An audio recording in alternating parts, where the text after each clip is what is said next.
Today we are in week 3 of a series that we started a few weeks ago on Easter entitled, I Am Jesus in His Own Words. And we're looking at the 7 I Am statements that Jesus made about himself as he introduces himself to us in the book of John. And our intention throughout this series is really to wrestle with this one question: who is Jesus?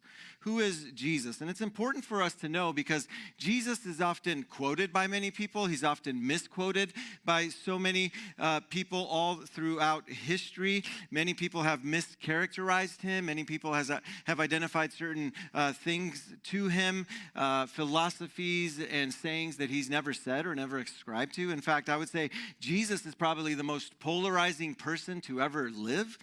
If you think about it, you could have a conversation today with anybody about spirituality, about religion, about philosophy, about mysticism, even about God. But the moment that you mention the name Jesus, it splits the room. Right? Maybe some of you guys have experienced that. There's something about that name, Jesus. Therefore, it's probably wise for us to listen to what Jesus says about himself in his own words. And this is what I love about Jesus. He doesn't keep us guessing. He doesn't keep us wondering. He doesn't keep us in the dark as to who he is. No, he tells us. He clearly introduces himself as I am, taking the loftiest name of God in the Old Testament.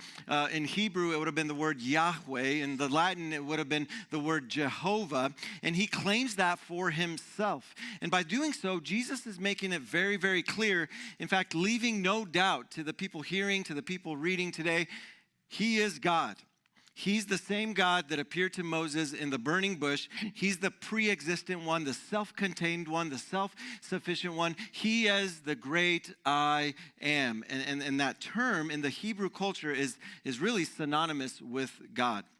And so Jesus says these I am statements not only make a clear claim to his deity, but I love this, he goes on to attribute certain metaphors along with these I am statements to speak clearly to some of the greatest areas of need that we have in our life, some of the greatest areas of brokenness that we may experience. So not only is God, or Jesus is God, this big, lofty, holy and powerful God, but Jesus becomes personal. Jesus becomes intimate. Jesus says, hey, this is a characteristic about God. This is a characteristic about me. But not only is it just a characteristic, no, this can be a characteristic for you.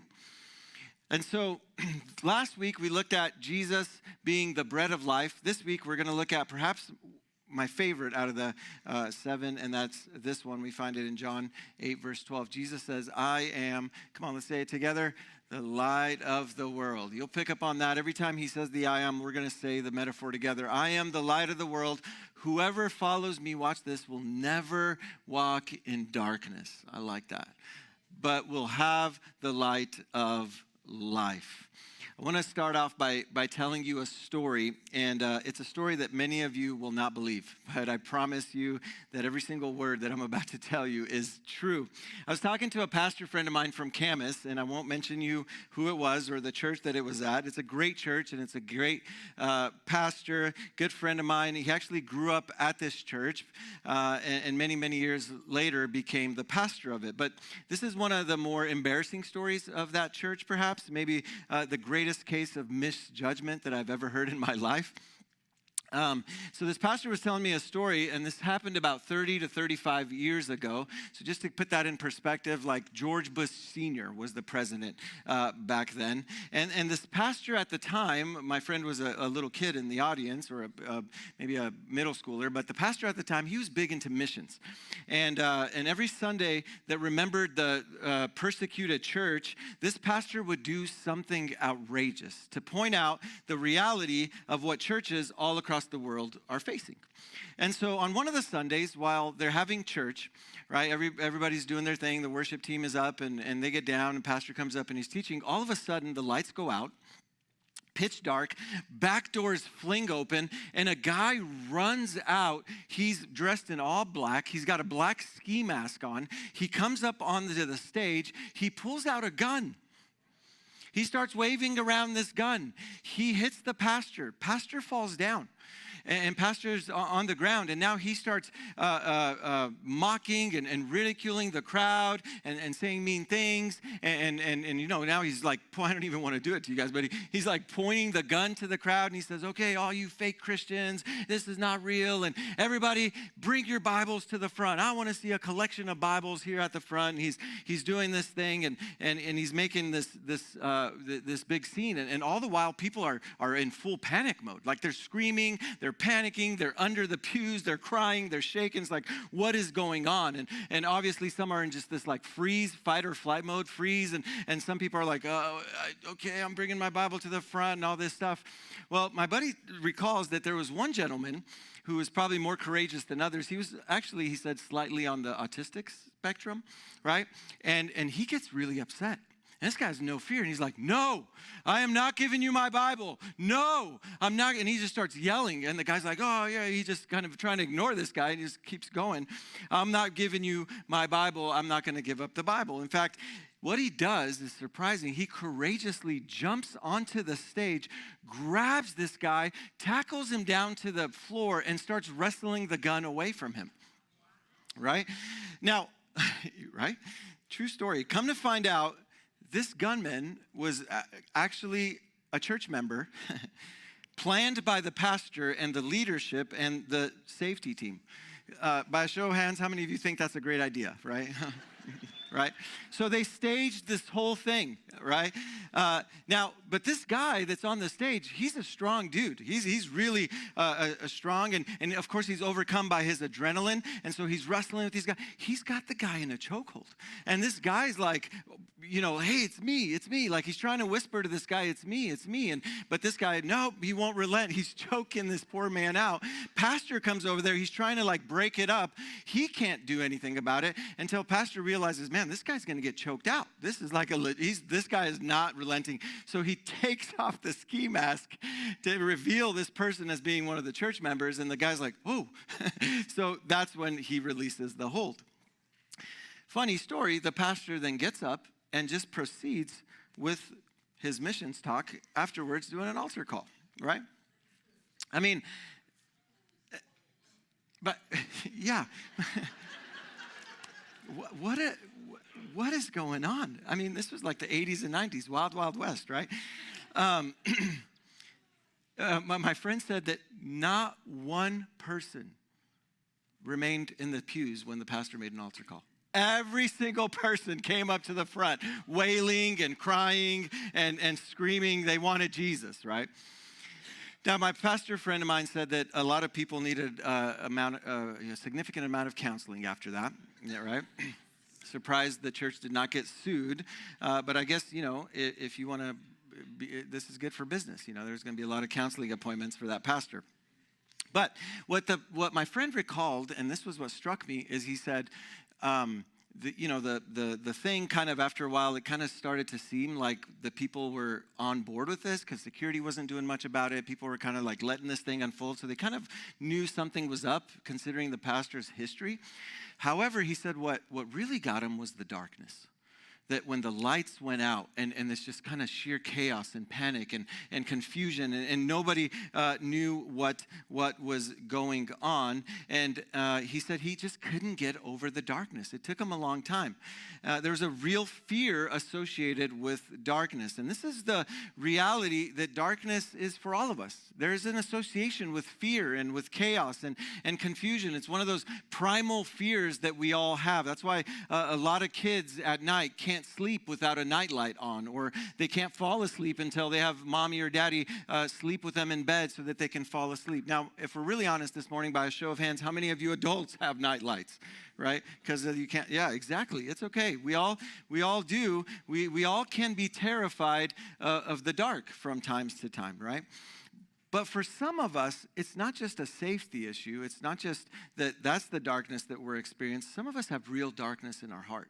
Some of us have real dark issues that we're facing, and we're facing real trauma, and we're facing real problems, and we're facing real issues. I remember a couple weeks ago, true story, I was so just overwhelmed with everything that was going on and everything that was happening and just so frustrated. And if you're a counselor here, you can probably diagnose me with whatever it is, and we can talk later. Send me an email. But I'm sitting there in my truck, and all of a sudden, I just put my hands up over my mouth, and I just start screaming as loud as I can. Ah! Right? Then my phone starts buzzing. Tee, tee, tee, tee, tee. At this level of dB, you will experience hearing loss. Like, yeah, I'm already at hearing loss. Thanks, Siri.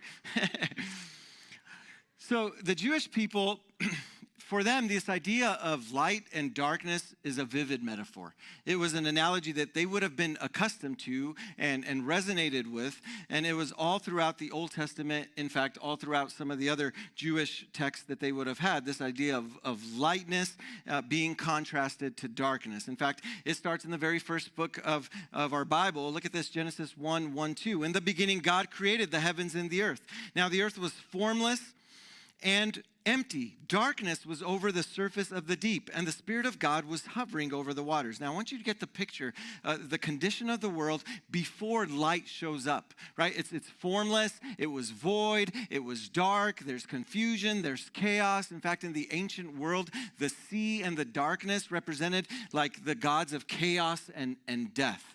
And then in verse 3 and 4, God said, "Let there be light," and there was light. God saw, watch this, that light was good, and he separated the light from the darkness. So when God says, "Let there be light," God exposes light as sort of an antidote to this darkness.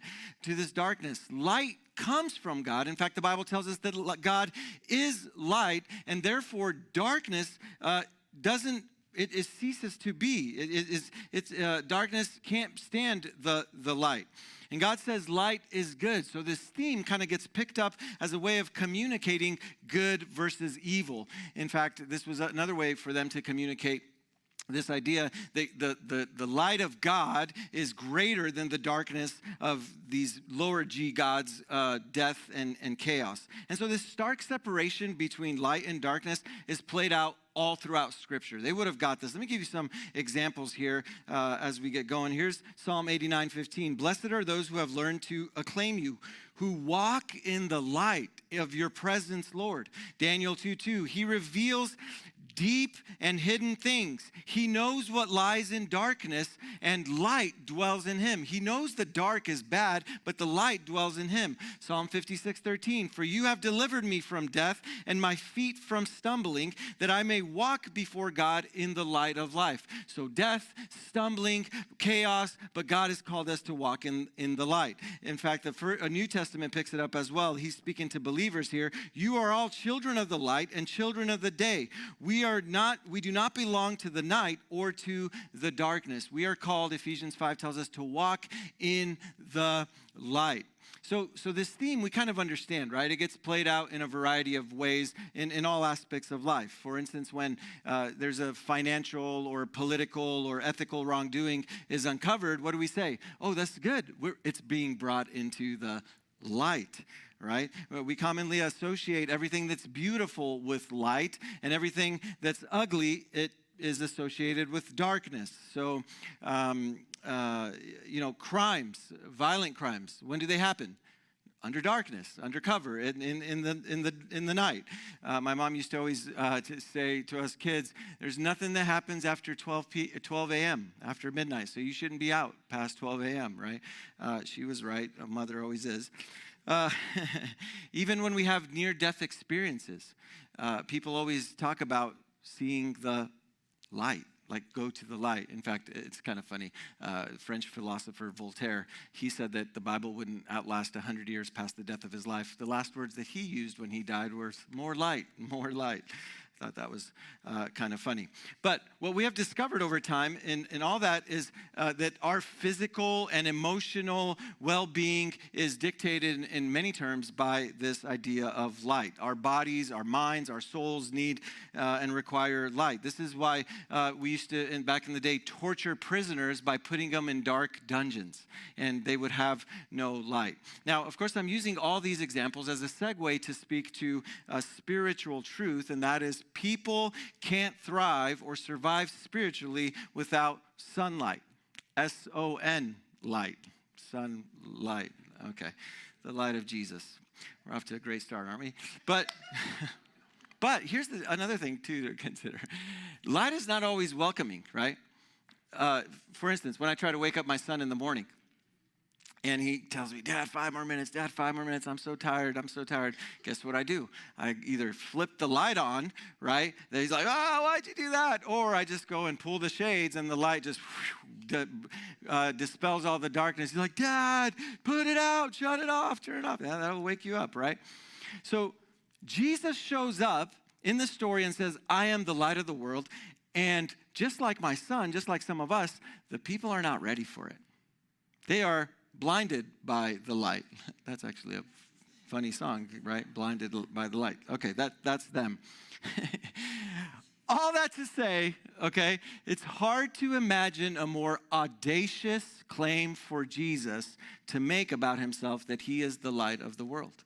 And what he's saying in essence is, I am the color. I am the life. I'm the epicenter. I'm the vitality and the constant that holds it all together. I am the safety. I am the beauty of life. I am the life. And in Hebrew culture at the time, this would have been like making a massive, massive statement for those listening. We read this and we can't really understand it. I'm trying to help you understand the gravity and the grasp of the weight of this, but it's difficult for us to understand because we kind of just don't think about it. But this idea for the Hebrew people of light and darkness was like huge reality. This is kind of like was shaping the way they did life. Now, in order for us to understand what Jesus is really saying here, you got to look back at what's happening around this statement, how John kind of sets it up. So what I want to do is consider what the context of Jesus saying this is, and then we're going to get really practical with some stuff, I promise. So if we turn the page backwards to John chapter 7, verse 37, here's what it tells us. John gives us this important detail. On the last and greatest day of the festival, Jesus stands up and said in a loud voice, "Let anyone who is thirsty come to me and drink." So Jesus does this during the festival. One of the more important festivals in Jewish culture is called the Feast of Tabernacles. The Feast of Tabernacles, or the Feast of Tents. So this was a 7-day celebration, referred to sometimes even as the Feast of Booths. And there were 3 primary rituals that the people would do during the feast. The first one is all the people of Israel would come and descend upon Jerusalem, and they would build these kind of huts, these kind of tents, these kind of booths, whether it was on their the roofs of their home or in their backyards, and they would all do life for 7 days out of there. They would live there, they would sleep there, they would cook there, they would eat there, and this was done in a way to commemorate the season during the Exodus where God's people were graciously protected by God. They were sheltered, comforted, and supported by God in all their needs as they were making their way through the wilderness out of the slavery to Egypt. So imagine, if you will, all these tents and huts and kind of little booths everywhere, right? Think of it like a Jewish Woodstock, okay? Without all the, drugs and immorality. So the second ritual was that every night that they would pour out water onto the ground to remind themselves of the water that God provided while they were in the wilderness when Moses hits the rock and water gushes out of it. Now, some scholars actually say that when Jesus said this, let anyone who is thirsty come to me and drink, he's actually either himself pouring out the water or he is watching the high priest do it, and Jesus is saying that, hey, I am actually the water that you need. Now, very important, this was the third ritual, was that on that first night, in fact, every night, they would light this enormous candelabra.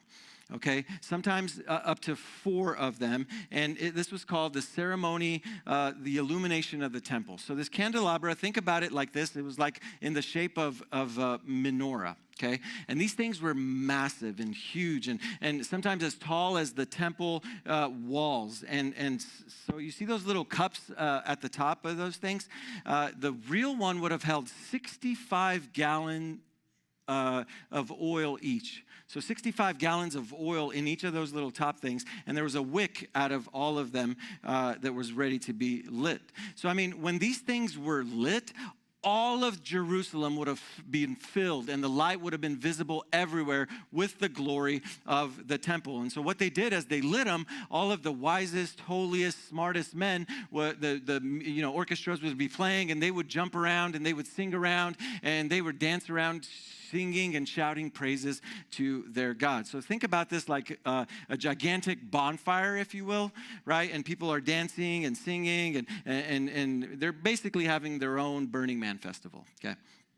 And people are dancing and celebrating the wilderness where God would lead them by a cloud of fire or at night and a cloud by day. So the people would have remembered, and they would have known, oh, it was the cloud that went before us and split the Red Sea. It was the cloud that ascended onto the mountain where Moses was given the laws, and there was fire and there was lightning, and then the cloud descended on the Ark of the Covenant and would lead us all throughout the land. And then finally, when Solomon builds the temple, that same very cloud, the presence of God, would rest in what was known as the holiest of holies, and that's where God's presence kind of dwelt amongst them. So they commemorate this, what was called the Exodus, and every night of the festival, you had this ritual where they would light this big candle up, and what is interesting about it, they would do it every night, 6 nights, except the 7th night, because everybody that night was packing up and ready to be gone the next morning. So scholars say that this last night of the festival, there was like this eerie, kind of big, cold, dark, dead lamp standing in front of the temple, since they didn't take it down yet. And they said it served almost as an unintentional reminder that the actual cloud of God's glory, which had not been in the Jewish temple for centuries. If you know the story in the book of Ezekiel, we are told that Ezekiel warns the people of God, and he says, hey, turn from sin, turn from sin, turn from sin, but they keep sinning and sinning and sinning. If you don't turn from sin, God's going to leave you. Tragically, they don't, so the presence of God leaves them. And Ezekiel in chapter 10, you can read it later, says that the temple, which was full of the glory of God in the holiest of holies, they visibly saw this cloud kind of move up, go out of the temple, out of the east gate in Jerusalem, up the Mount of Olives, and be disappeared in the sky forever. The Jews even had a term for this. It was called Ichabod. And Ichabod meant, where's the glory? What happened to the glory? So every year on that last night of the feast, when this candelabra was kind of extinguished, a quiet despair, they say, was felt in Israel, because they wondered, man, when was the actual light of God, the presence of God, going to return? And now, the passage said, on this last night of the greatest day of the feast, Jesus stands in the temple in front of this giant candelabra, right? In front of this, dark candelabra that's not lit, in a state of confusion and void and sadness and hopelessness. And he says, I am the light of the world. God's presence has returned. His protection is back. His beauty is back. His glory is back. The light is here. And whoever follows me will not be in darkness. Whoever follows me will have the light of life. So this is the backdrop to the claim that Jesus is making. And it's powerful. It's a beautiful metaphor, because the people at the time, they would have understood exactly what he's saying. They would have seen exactly what's going on. And he's saying to them, hey, I know that you guys are celebrating God illuminating you through the journey of Israel, but there is something that I'm bringing, that I am, that makes you want not have just a 1-week celebration, but what I bring, the light that I bring, will change your life forever. What I do into you will bring you new life and expose all of the darkness and bring you the life that will never be conquered by darkness. So he's using this opportunity to say, I am the greater light, even of this candelabra, even of this temple. I am the light of the world. And if you keep reading in our text, verse 13 and John 8, they said, hey, the claim that you're making, that no, who are you?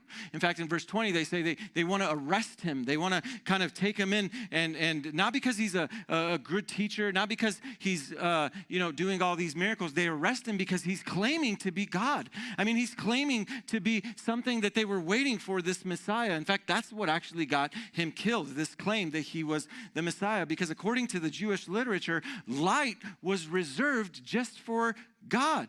One person alone.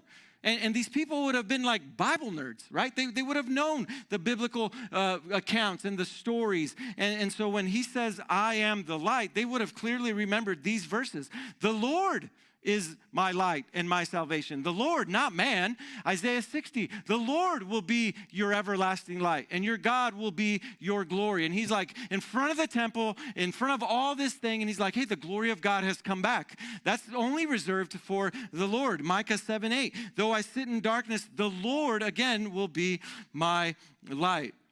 So he's claiming, hey, I'm not just another guy. I'm not just a miracle worker. I'm not just a good teacher. I am God. I am the light of the world. If you come into this life, you will never walk in darkness again. And it blows their minds. And some of you guys may be thinking, all right, Pastor, great history lesson. How does that affect me? How does that help my life? Why is this important? Right? I'm going to tell you. That's a great question. Here's why this is important.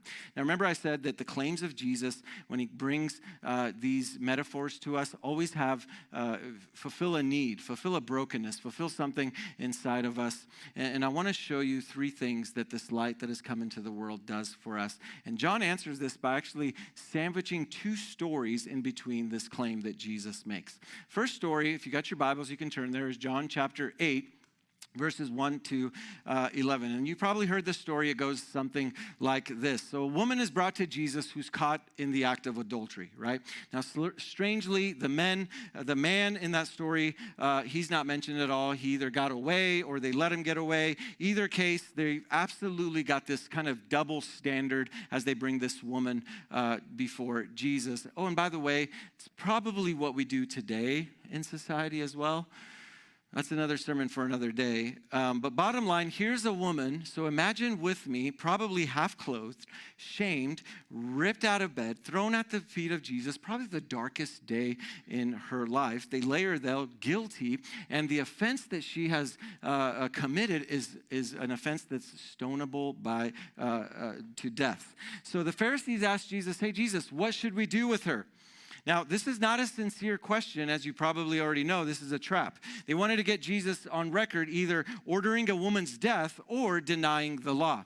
So instead of answering them, Jesus does something phenomenal. You've probably seen the depiction or you probably read it yourself. He actually gets down in the sand and he starts writing something in the sand, right? Now, we don't know what he writes in that sand. Some scholars say that he's actually writing the 10 Commandments, exposing their sin. Others say, no, he's actually writing their actual sins. And then Jesus stands up and says, he who is without sin can cast the first stone, right? And so the people are like, man, I can't make that claim. So one by one they leave, and the only people that are left are Jesus and this woman. And Jesus looks at this woman and says, ma'am, where are your accusers? And she says, they are no more. They are not here. And Jesus says, I am not here to accuse you either, or condemn you. And then some of the most beautiful words that we hear Jesus say, he says, go and sin no more.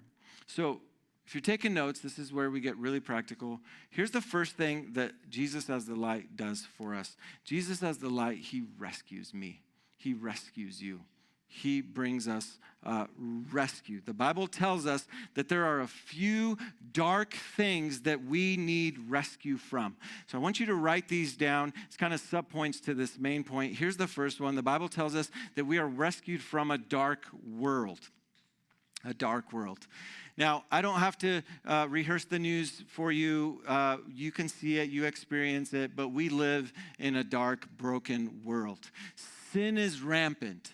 And it's all around us. Everything from sex trafficking to murder to adultery to theft to stealing to injustice to the neglect of children to the neglect of elderly to the neglect of the poor. It's everywhere. We live in a dark world. And all of these things are evident along with many others that are described and that we see. And Paul actually writes in Ephesians chapter 6 and talks about there's some spiritual forces that are at work in this dark world, that there's demonic entities and things that we can't see that Satan uses to work and influence everything that is dark in this world.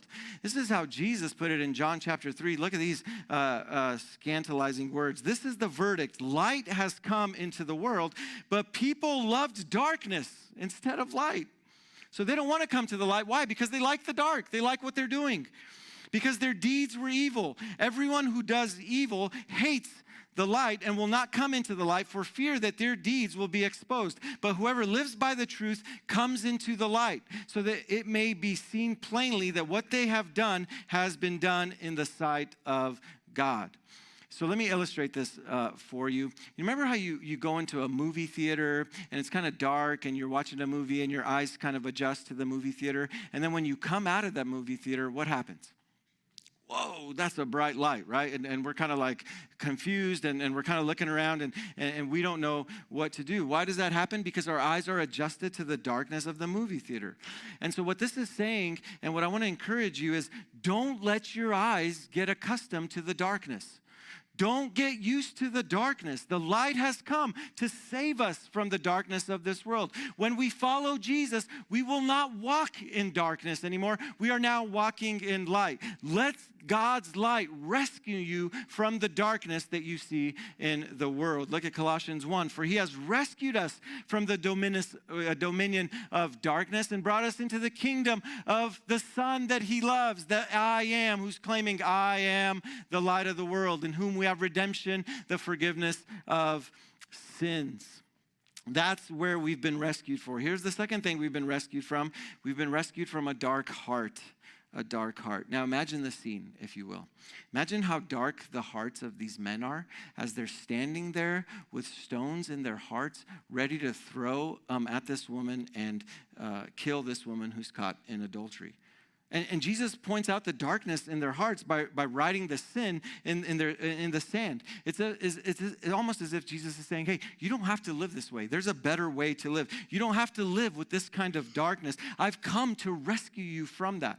And here's the truth. It's easy to identify darkness in the world. It's easy to look at the darkness that's going on out there. It's really easy for us to be here in these four walls, comfortable, right, and throw pot shots at culture and think, oh man, they're so bad, and look at all their sins, and sin is done by all these bad people, but we often don't include ourselves in that equation.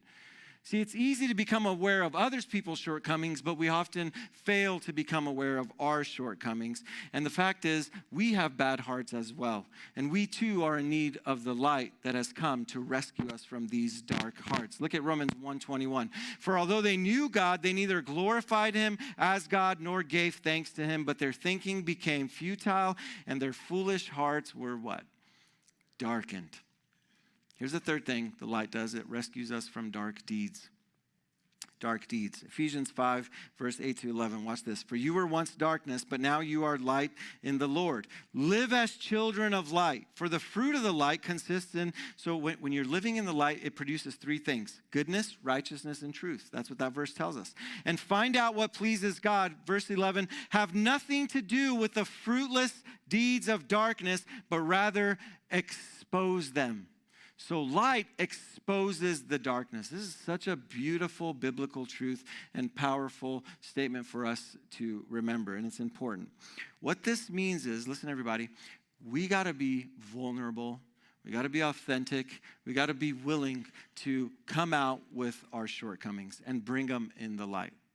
See, I want you to understand something, that when we struggle with things, when we try to hide things, when we struggle with a sin and we don't bring it out to the light, we don't confess it, you know what that does to us? It keeps us in bondage.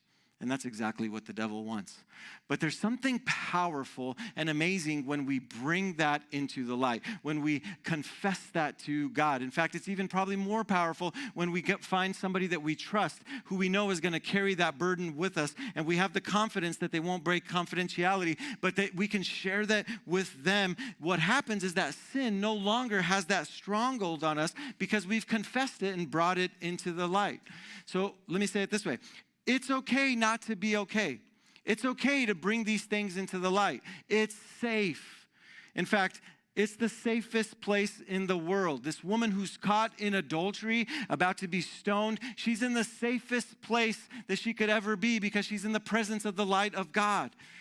You know, there's a lot of light therapy out there right now. You guys probably heard of that, like laser lights, and it's all the rage right now, and healing and stuff. But there's a greater light that heals, and this woman was thrust into that light, and her darkest deeds were not condemned. They were actually covered over and forgiven. See, the irony of the gospel is that if you expose and confess your sins to Jesus, he'll cover them. But if you cover them yourself, Jesus will expose them and he will judge them. And I want to encourage you. I know some of you are maybe have a tweaked version about God, and you think, man, if I come to Jesus, what is he going to do with all my shortcomings? How is he going to treat me? He's going to condemn me. He's going to punish me. He's going to say you're no good. But I've got good news. That's not what he does. He comes and says, it's safe. It's okay. Come to me. Release those. There's no condemnation. He loves you. He forgives you. He wants to release you and set you free from those things. Here's the last thing that he rescues us from: a dark mind. A dark mind. 2 Corinthians 4, look at this. And even if our gospel is veiled, it is veiled to those who are perishing. The God, so lowercase g, that's talking about the devil of this age, has blinded the minds of unbelievers so that they cannot see the light of the gospel that displays the glory of Christ, who is the image of God. So in other words, Paul is saying, hey, there's a deception going on. There's a delusion. There's a blinding that is happening, that's happening right now, this great deception. There are many with dark minds, even within Christians and believers. But the next verse says, verse 6, watch it. For God, who said, let light shine out of darkness, made his light shine in our hearts to give us the light of the knowledge of God's glory displayed in the face of Christ. In other words, the same God who said and commanded, let there be light, is the same God who will bring light to the minds of those walking in darkness. So light rescues us from our deeds, rescues us from our dark thoughts, from our dark minds, from the dark world that we live in.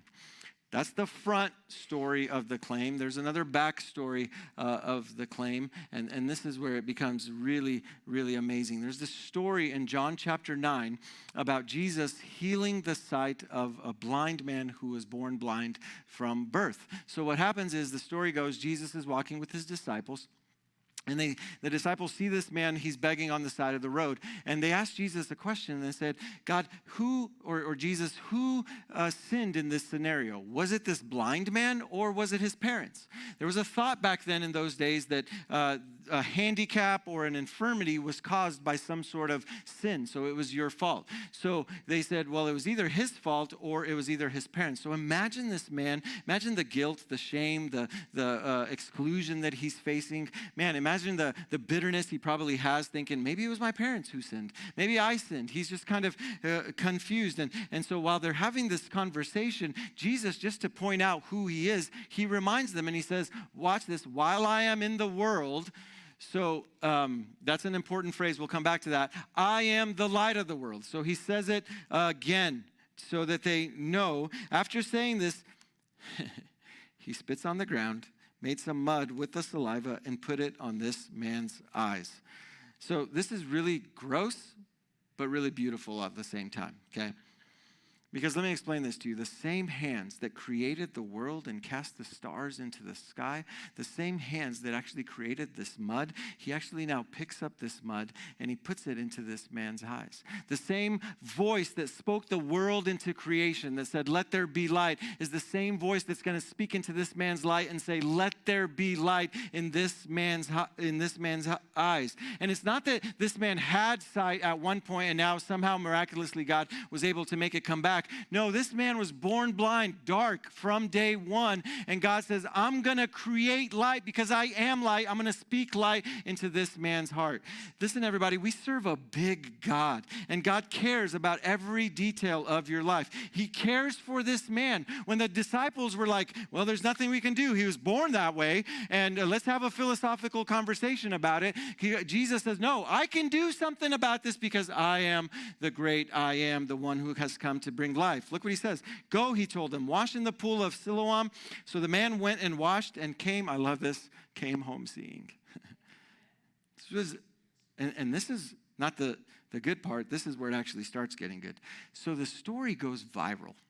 Okay, if you will. Everybody starts hearing about this, and everybody's intrigued, like, what happened? Who is this man that healed you? So the Pharisees, what they do is they grab this guy, they bring him in, they question him. He doesn't really tell them much. He's like, I don't really know. He just did this thing, right? Then they let him go. Then they bring his parents and say, hey, what happened? How did this happen? Tell me the story. They go. Then they bring the man back again, and they say, dude, like, what happened?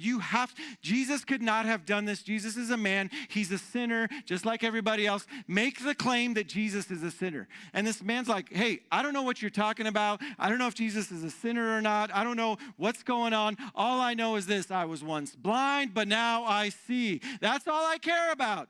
By the way, that's so encouraging. Please hear this. That's some of us, and that's some of our stories. We've been touched by God. We've been exposed to the light. The darkness has fled, and now people are hearing about it, and our friends are starting to ask us all these questions. Well, hey, I read on the internet about this Christianity thing. What about this? I don't know. Well, I saw this documentary. I saw this, on the History Channel, they said this. What does this mean, right? And you don't know all the answers, but here's what you do know, and this is what I love his testimonies. This is what we can use as well. Listen, I don't know. All I know is I was blind, I was desperate, I was separated from God, and this man named Jesus has come into my life, and he's brought the light of life, and I'm changed. I'm different. I have peace. I have joy. I have reconnection with God. Everything is becoming clear. Everything is becoming like daytime, and I'm seeing a brand new vision for my life and a direction. And these leaders, what they do is they realize they can't do anything. They get frustrated and kick him out. So they kick him out of the synagogue. Get out of here, you sinner, right? It's what religious people do. Jesus hears about this. Jesus goes and finds this guy. It's awesome. So Jesus heard that they had thrown him out, and when he found him, he said, by the way, this is so awesome. Many of us think that we run and chase after Jesus and we find him. We can't. We're blind. And I love this because Jesus goes back after him. It's Jesus who's running after you. It's Jesus who's running after you today. It's Jesus who's always been running after you. And he says, do you believe in the Son of Man? And this guy says, who is he, sir? He'd never seen Jesus before. And he says, the man asked, tell me so that I may believe in him. And Jesus said, you have now seen him. In fact, he is the one speaking with you. Then the man said, Lord, I believe. And look what he does next. Worship.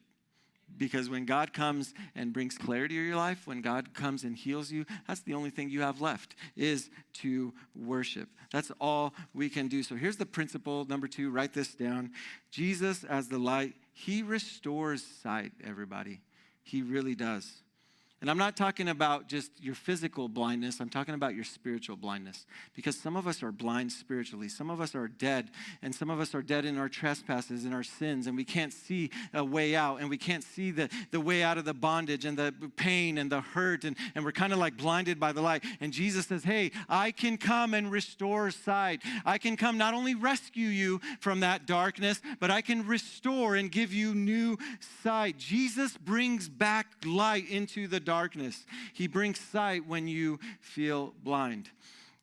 I cannot explain to you the number of times in my life where I was confused, where I was in darkness, where nothing seemed to make sense about life, and God showed up and made the path clear. I remember when I was 18 years old. I've shared this story many years ago, and we won't have time to get into the details now. But 2 of my very best friends, I watched them get into a car wreck, and I held both of them in my hands as they died right in front of me. At 18 years old, and the darkness then was real, and I couldn't explain what was going on. And by the way, that was 2 days after I got baptized at church. Given my life to Jesus, boom. 2 days later, my best friends, darkness, boom, right?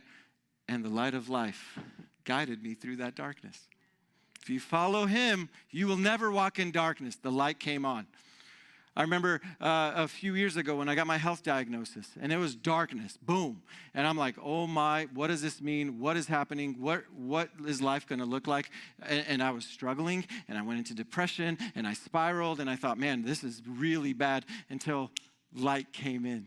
Never walk in darkness. Light came in. I remember when my wife and I, her 23-year-old brother, tragically died while we were kind of taking care of him and watching over him. And it was the hardest thing we ever had to deal with. And it was the hardest thing that we ever struggled with in life. And we were in darkness, we were in despair, we were in confusion and void, exactly like the Genesis 1:1 account. But then God said, let there be light, and there was light. And the darkness was separated, and the light of life came in. Listen, I'm here to tell you, Jesus can restore your sight, everybody. whatever you may be going through today, wherever it seems like it's dark and confusion and you're depressed and you're struggling, there is a light that comes that can illuminate the path. Your word is a lamp unto my feet and a light unto my path. There is the word of God that can come into your life and speak truth, speak wholeness, speak direction. Here's the last thing, and we're going to close. I love this. This is probably why I love this one the most. Jesus as the light repurposes the light. So I want to invite the worship team forward as we're going to close. Here's the cool thing. Jesus brings us to a place after he restores sight, after we come into a relationship with him. So we start believing, and then what he does is he turns the tables around. He repurposes this light. So once we are his, once we come into relationship with him, he flips it on us. Listen, this reality is fascinating. He now says that once you have a relationship and you're walking in the light, you now go be the light. Wait a minute, Pastor. You just spent the last 35 minutes telling me that Jesus is the light. Now I'm supposed to be the light? Yeah, that's right. Look at verse 5 again. While I am in the world, Jesus is saying, I am the light of the world. But there's going to come a time, Jesus was kind of prophetically speaking to the next couple of weeks that would happen down the road in his life, where he's not going to be in the world anymore. He's going to be removed from the world, and he's going to say, you now are going to be the light. Once the light comes in, you are now the light bearers. Matthew 5:14, you are the light of the world. You and I. This is why I love this one out of the 7 statements the most, because in all the other 7 statements, he doesn't say you're the bread of life. He doesn't say you're the resurrection. He doesn't say you're the door, you're the way, the truth, and the life. No, those are all attributed to him. But in this one, he says, you are the light.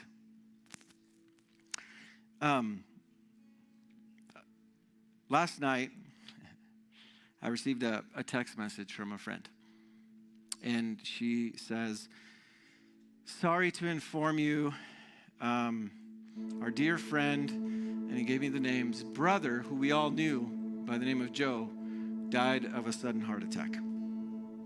He was, 48, 49 years old.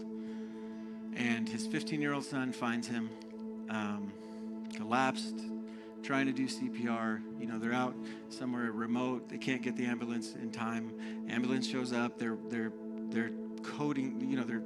They're doing CPR and trying everything they can for a long time until the helicopters come and take him to the hospital. He had no chance. He died. It kind of wrecked me last night. Kind of just really was this heaviness, because just recently we hung out. I hung out with Joe. And here's what was cool about Joe. He was sharing with me a story. He was a business kind of savvy guy, and he was sharing a story with me about one of his clients who was struggling, who was in darkness, expressing to him the despair, the depression, the anxiety, the loneliness that she was experiencing. And this guy, Joe, my buddy who just died last night, was telling this person about the light. And I thought, man, that is so cool. And he's like, Adrian, I got to tell you, God was just flowing through me, giving me words. And I was saying, hey, I'm not even a pastor. I don't know the Bible that well. But I just kept remembering, man, there's light that can be in your darkness. There's light that can be in your darkness. There's light that comes. There's light. Jesus is the light. He didn't even know the words to say here. He just says, hey, listen, I know somewhere in the Bible, somewhere in there it says, if you follow Jesus, you're not going to walk in darkness, because you're going to be in the light forever. You're going to have the light of life. So powerful, such a reminder last night. And I thought, wow, my buddy never is walking in darkness again. He's now standing in the light of life. Is it tragic? Absolutely. Are we going to miss him? Absolutely. Is his family heartbroken? Absolutely. But this is the hope that we have, everybody, that the light of life, once it comes into you, is eternal. We were taught as kids to never use the word never, right? And don't use absolutes. Jesus uses the absolute and says, you will never walk in darkness. Be the light, Journey. Be the light. You are the light of the world. We don't know how much time we have. And listen, I'm not using this example to strong-arm you, or I'm not using this example to coerce you in any way. I'm just using this example because my heart's heavy. My heart's broken right now, and my buddy died. But man, I want to be the light, because that brings perspective. When tragedy strikes, it's light that we need. He is the light, everybody. Jesus said, I am the resurrection and the life, or I am the light of the world. Never walk in darkness.